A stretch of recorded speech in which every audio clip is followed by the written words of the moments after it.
Hi guys, my name is Sana और आप देख रहे हैं अपना YouTube channel Ace study point. तो जैसा कि आप जानते हैं हम 12th क्लास की पोल साइंस पढ़ रहे हैं इस सीरीज में। तो अब हम इस वीडियो में पढ़ेंगे चैप्टर 5वां समकालीन दक्षिण एशिया। तो जैसा कि आपको स्क्रीन पर नजर आ रहा है समकालीन दक्षिण एशिया, ये चैप्टर हमारा 5 है। चलो पढ़ते हैं इसके बारे में। क्या है दक्षिण एशिया? दक्षिण एशिया विश्व का महत्वपूर्ण क्षेत्र है। इसमें शामिल 7 देश, जो 7 देश कौन कौन से हैं? 7 देश एक बार देख लेते हैं हम। भारत, पाकिस्तान, नेपाल, भूटान, बांग्लादेश, श्रीलंका तथा मालदीव के लिए दक्षिण एशिया पद का इस्तेमाल किया जाता है। यानी इन सभी देशों को जानने के लिए दक्षिण एशिया शब्द का प्रयोग किया जाता है। ठीक है।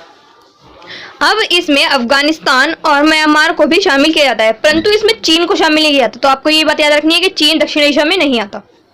दक्षिण एशिया के देशों में आपस में सहयोग और संघर्षों का दौर चलता रहता है। जैसा कि आप जानते ही हैं कि आपसी इनमें मतभेद चलता रहता है इन सभी देशों के बीच। आगे चलते हैं वीडियो के साथ। चीन को दक्षिण एशिया का देश नहीं माना जाता। जैसे कि मैंने आपको अभी बताया था कि चीन जो है, चीन को दक्षिण एशिया का क्षेत्र या देश नहीं माना जाता।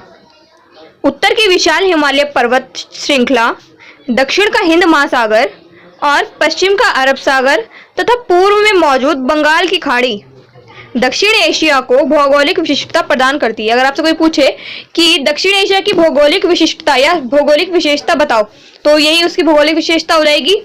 हिमालय पर्वत श्रृंखला, दक्षिण में हिंद महासागर और अरब सागर और पूर्व में बंगाल की खाड़ी, ये इसकी भौगोलिक विशेषताएं हैं। ठीक है, विशिष्टता जो इसे विशेष बनाती है।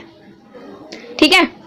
दक्षिण एशिया के विभिन्न देशों में एक सी राजनीति प्रणाली नहीं है। यानी दक्षिण एशिया के जितने भी देश है ना, उन सभी देशों में एक जैसी राजनीति प्रणाली नहीं है। यानी कि सब में राजनीति प्रणाली का मतलब होता है वहां पे कैसा कानूनी व्यवस्था है, कैसा तंत्र चल रहा है, वहां का राजतंत्र है या लोकतंत्र है या साम्यवादी, जो भी है अलग अलग।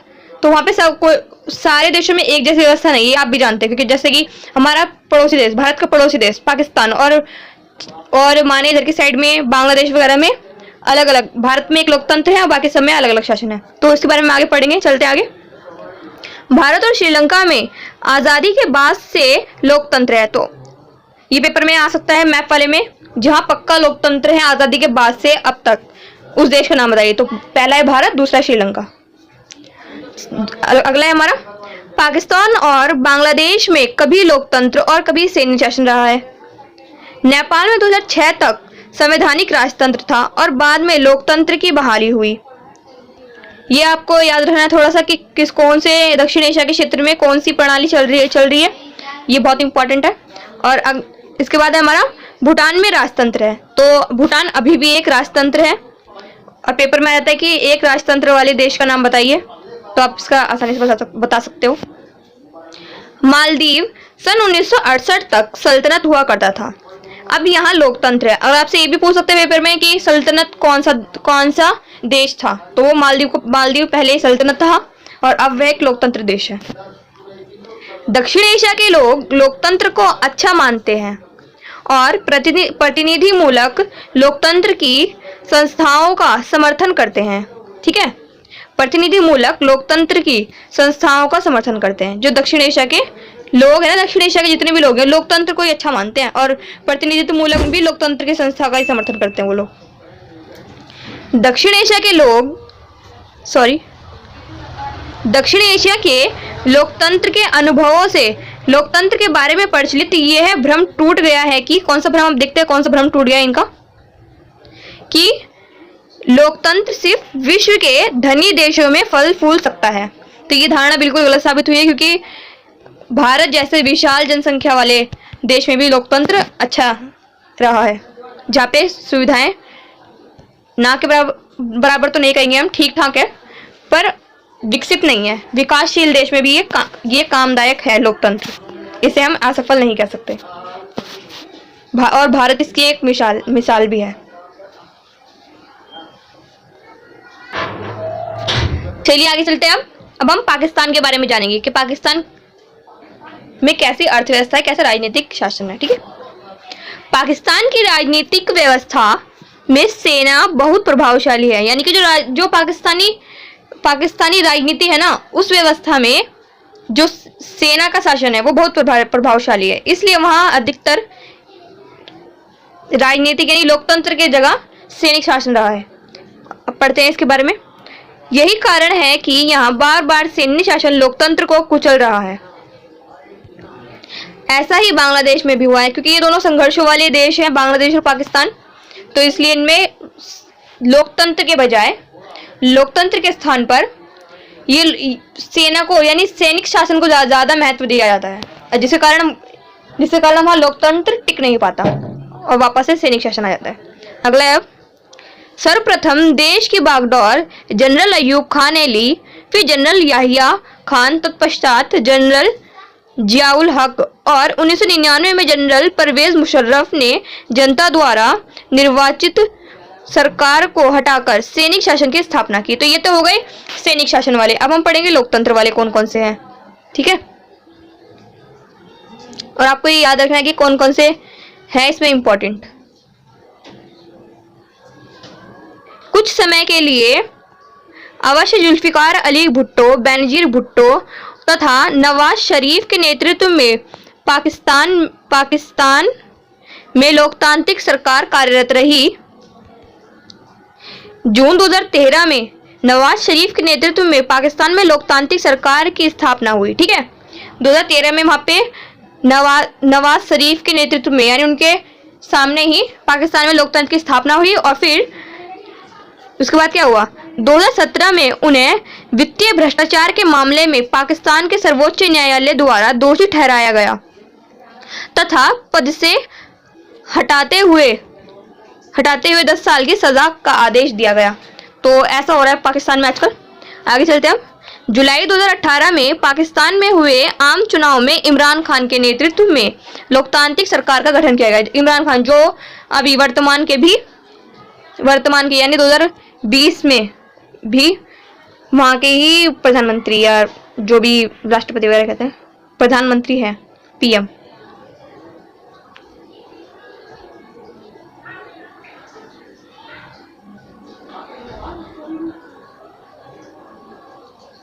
अब हम नेपाल के बारे में पढ़ेंगे। नेपाल में क्या चल रहा है, तो नेपाल के बारे में पढ़ते हैं। नेपाल में लंबे समय तक राजा और लोकतंत्र के समर्थकों में जद्दोजहद चलती रही, ठीक है। अब वहां की राजनीति में माओवादी भी बहुत प्रभावी हो गए हैं। पहले तो राजा और लोकतंत्र के समर्थकों के बीच लड़ाई चल रही थी, पर अब वहां पे माओवादी भी शामिल हो गए उस लड़ाई में। आगे चलते हैं। नेपाल में राजा की सेना, लोकतंत्र के समर्थकों और माओवादियों के बीच लंबे समय से त्रिकोणीय संघर्ष का परिणाम यह रहा कि नेपाल के द्वारा वर्तमान में अपनाए गए संविधान के तहत खंडन प्रसाद शर्मा ओली अक्टूबर 2015 में नेपाल के नए प्रधानमंत्री बने। और आपको ये वर्ड थोड़ा अजीब लग रहा होगा, इसमें त्रिकोणीय संघर्ष का मतलब क्या है। तो त्रिकोणीय संघर्ष ऐसा इस तरह का होता है कुछ, इसमें कुछ चल नहीं पा रहा ठीक से। ऐसे ये राजा, ये लोकतंत्र के समर्थक और ये माओवादी। तो ये राजा इन दोनों से लड़ रहा है और लोकतंत्र वाले इन दोनों से, राजा और माओवादी से, और माओवादी इन दोनों से। ये त्रिकोणीय संघर्ष ये था।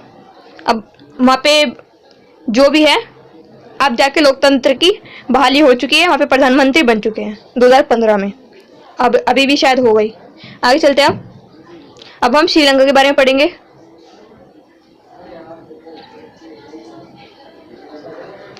श्रीलंका के बारे में पढ़ेंगे, ठीक है। श्रीलंका को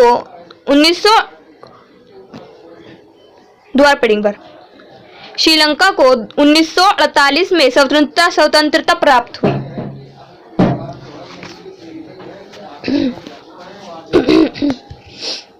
फिर से श्रीलंका के बारे में पढ़ेंगे अब, ठीक है।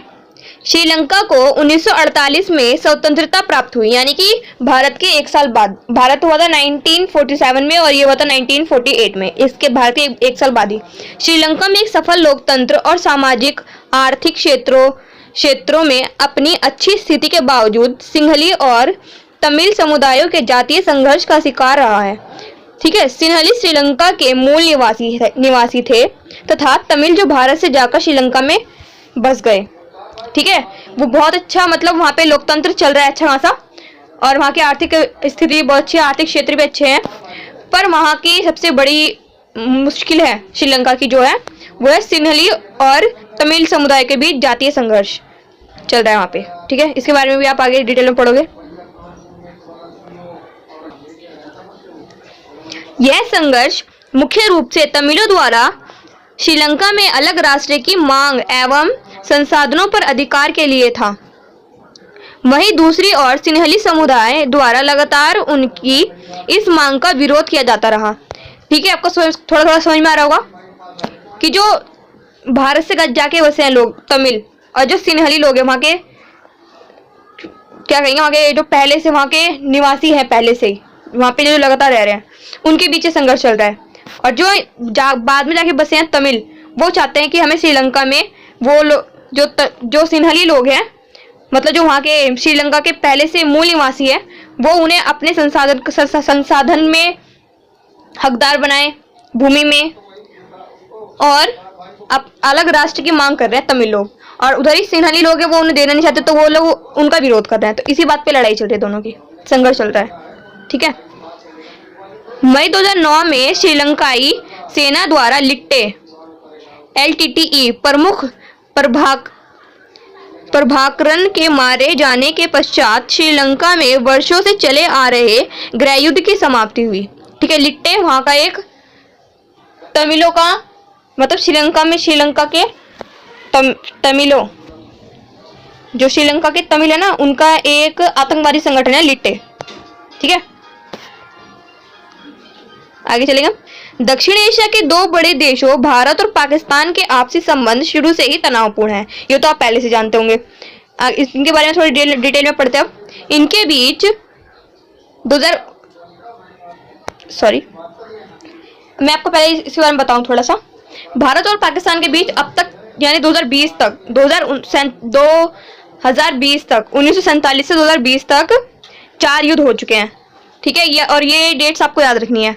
तो पहला था 1947 से 48। ठीक है, जो 1947 से 48 वो था जब अलग हुए थे, जब वो देश का बंटवारा हुआ था जब का। ठीक है, फिर 1965 में हुआ, फिर 1971 में हुआ, फिर 1999 में हुआ, जिसे हम 1999 वाले को हम कहेंगे कारगिल युद्ध के नाम से भी जाना जाता है ये। ठीक है, में सैन्य संघर्ष हो चुके हैं। आइए, आपको समझ में आ रहा होगा सब कुछ।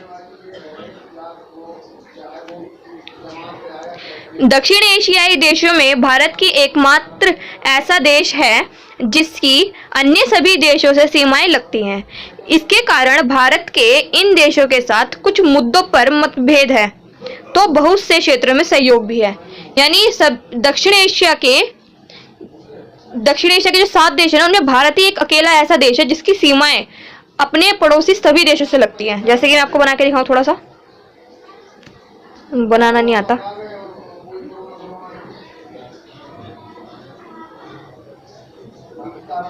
ये सबसे इधर चीन,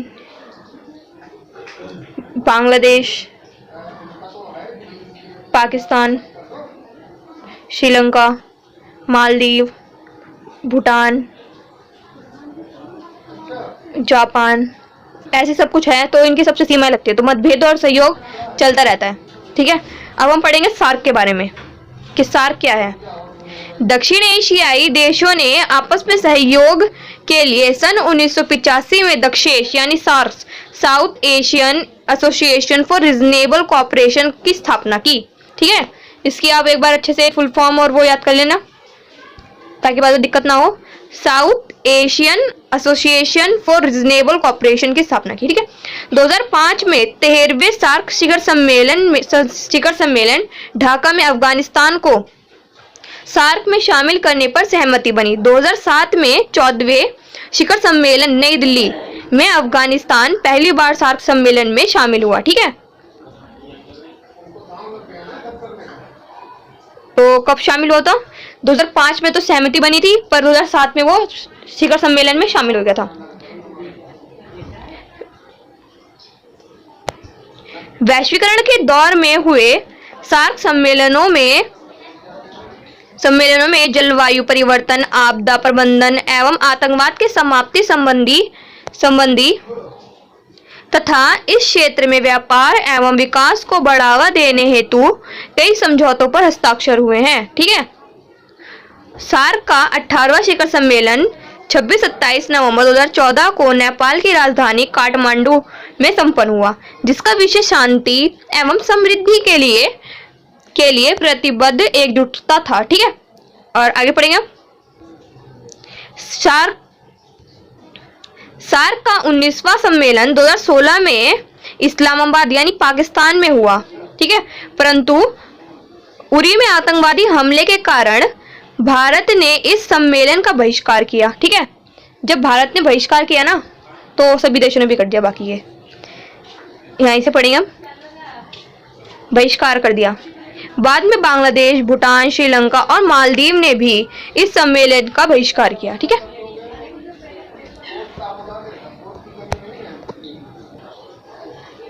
अब एक और है हमारा, इसमें से बच गया है जो, वो है हमारा साफ्टा। साफ्टा के बारे में पढ़ते एक बार।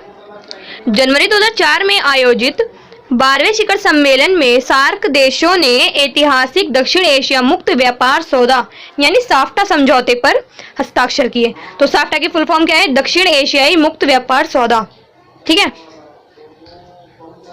हस्ताक्षर किए, जो 1 जनवरी 2006 से प्रभावी हुआ। इस समझौते के 2 मुख्य उद्देश्य हैं। अब क्या क्या मुख्य उद्देश्य हैं इसके, ये इंपॉर्टेंट है क्योंकि पूछ सकते हैं कि साफ्टा के मुख्य उद्देश्य कौन से हैं। तो पहला है दक्षिण एशियाई क्षेत्र मुक्त व्यापार संबंधी बाधाओं को दूर करना। ठीक है। और दूसरा है व्यापार एवं प्रशुल्क प्रतिबंधों के सभी प्रकारों को समाप्त करने का प्रयास करते हुए अधिक उदार व्यवस्था स्थापित करना। ठीक है। आगे पढ़ेंगे।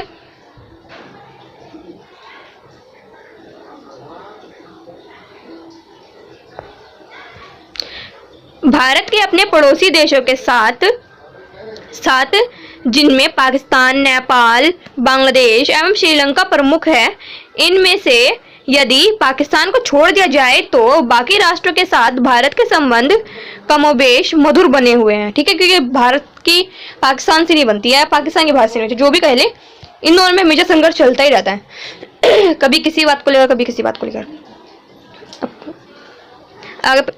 आगे पढ़ेंगे हम। सार्क की उपलब्धियां।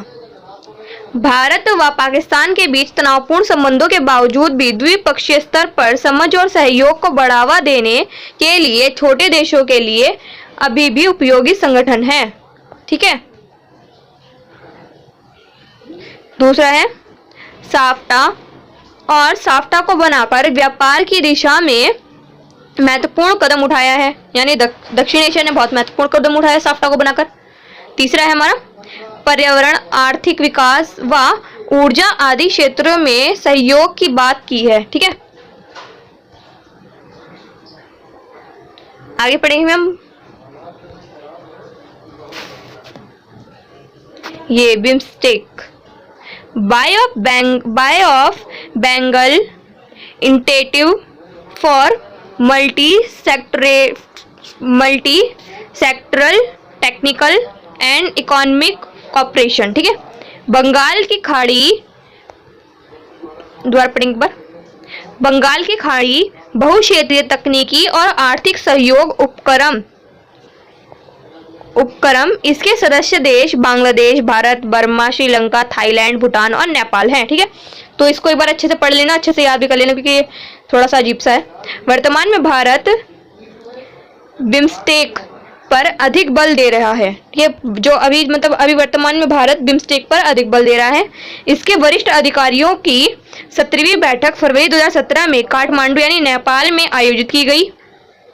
इस बैठक में व्यापार और निवेश, ऊर्जा प्रौद्योगिकी, मत्स्य पालन, जलवायु परिवर्तन, संस्कृति, लोगों के बीच संपर्क और अन्य क्षेत्रों के बारे में चर्चा की गई।